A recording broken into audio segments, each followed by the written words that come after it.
Hello everyone, my name is Squid and today we're going to be going through the new 6 costs that are coming to TFT Set 13. In the patch this week, these 6 costs are now going to be unleashed, and I thought it would be a good idea to go through the 3 new champions, how they can be used to supplement your game, and most importantly, how you're going to be able to get them in game. Let us waste no time and start with the architect of the glorious revolution. So Viktor reminds me a bit of Jin from set 10, as they have a fixed attack speed, but this time they will convert all stats to ability power, not just attack speed.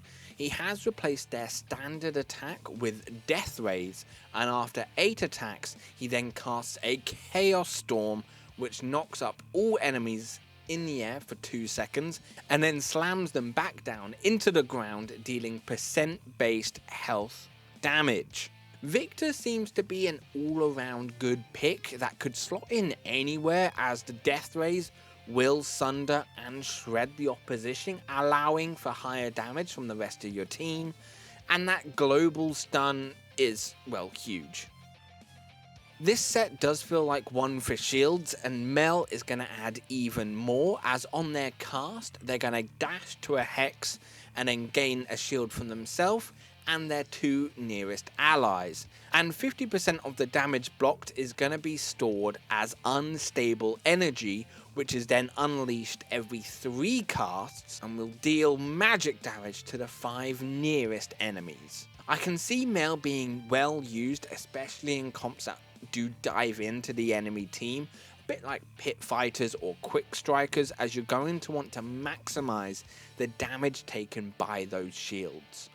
And of course there is Mel's passive, which is after a number of casts, Mel will have a last stand ability, which is going to allow you to survive elimination, but only once.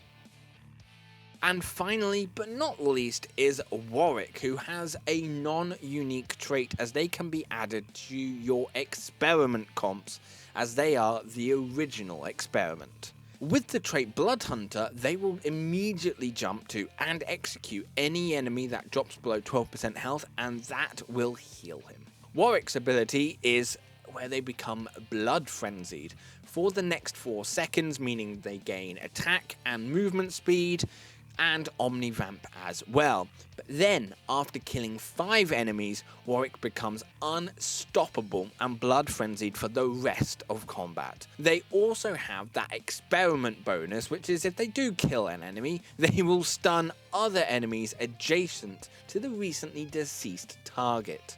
Warwick is definitely a champion that once they ramp up, they can become an absolute terror in each combat round. It has been noted that in the dev diaries they always mention that he needs to have good itemization to get the most out of him. Hopefully that quick run through of each champion has helped give you a sense of what they do and how they can fit into your comps. But now it's on to the all-important question: how can you get one of these powerful champions? So there are multiple ways, but obviously they can appear in your shop. Now, how these odds are calculated is different to normal. Normally, the shop odds are determined by what level you are. This does not apply to these 6 costs, which can only appear naturally after 4-6, so after you've had the anomaly, regardless of your level. And importantly, the odds are based on which round you are on. As you can see from the table on screen, if you are going to be level 10, you do get a boost with the higher odds, but it's still going to be very, very rare. Thankfully, there are going to be other ways to get them. There is going to be a new anomaly that allows players to start getting 6 costs from 4-1 instead. Alternatively, Mel, Warwick and Viktor each have a prismatic augment with a quest to earn the champion. For Mel, you need to start a round with 60 gold and win the player combat. For Viktor, you need to upgrade 9 champions, and for Warwick, you need to have dealt 35 damage to your other players. The other 2 ways include the champs appearing in the stage 6 carousel, or there's a chance they will drop in stage 3 or stage 4 prismatic orbs.